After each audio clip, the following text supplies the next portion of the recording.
When the sun starts to go down on the Coney lands of southeastern Utah in the American West, it bathes the vast rock formations and currents in a deep red glow. It's beautiful, but at night, if you are alone, it can be cold and frightening place.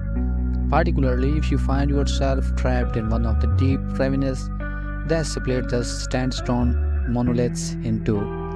It would be difficult for anyone to hear you during the day, but in dark, your cry for help would be met with only silence. Today, we are diving deep into one of the most gripping survival stories of our time, the incredible journey of Aron Ralston, famously depicted in the film 127 Hours. In 2003, Aron Ralston embarked on a solo canyoneering adventure in Utah Blue John Canyon. Little did he know this trip would change his life forever. On Saturday, 26 April, without telling anyone his plans, Ralston packed his hiking boots, a hydration system, his backpack, climbing equipment, and notably a pocket-sized utility tool, put his mountain bike in the back of his truck and drove almost 5 hours to a remote part of Utah. According to retired National Park Service Ranger Steve Swan, people call the tiny town of Moab the end of world. Well, imagine going to the end of the world and then traveling for 2.5 hours more. That takes you to the Horseshoe Canyon trailhead where Aron Ralston began his journey. It's in the middle of nowhere, but it is after he leaves the girls to continue his life that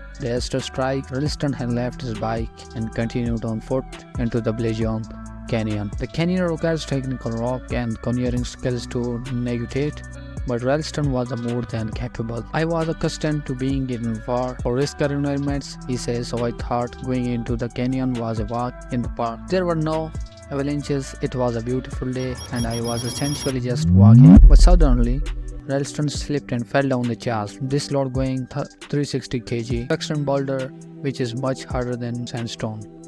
It crushed his arm and left Ralston pinned against the canyon wall. But living through this was going to be far from easy. That everything up to his fingertips was numb. It's called compartment syndrome, when the nerves and blood vessels are pinched so that the tissue goes into the necrosis and dies. He began stabbing the blade of his knife into the dead skin of his thumb. He could hear the air escaping from the decomposing digit. I realized early on that I was going to have to cut my arm off to get free, but there was also resistance. I did not want to do that, he says, but by the second day I was already figuring out how I could do it. So in the film you see that progression, trying to cut into the arm like you saw, finding the tourniquet and the realization that the knife was too dull to get through the bone. The despair was followed by a kind of peace, a realization that I was going to die. There was nothing I could do. It was no longer up to me. All I could do was see I through to the end. But it was just physical obstacles I don't have to overcome. The physiological toll of isolation and fear of impending death weighed heavily on him. In a moment of sheer desperation and determination, Aron made the gut-wrenching decision to amputate his own arm to free himself from the boulder. Miraculously, Aron managed to free himself and make his way to safety, where he was eventually rescued by a group of hikers. Aron's story is a treatment to the resilience of human spirit and the will to survive against all odds.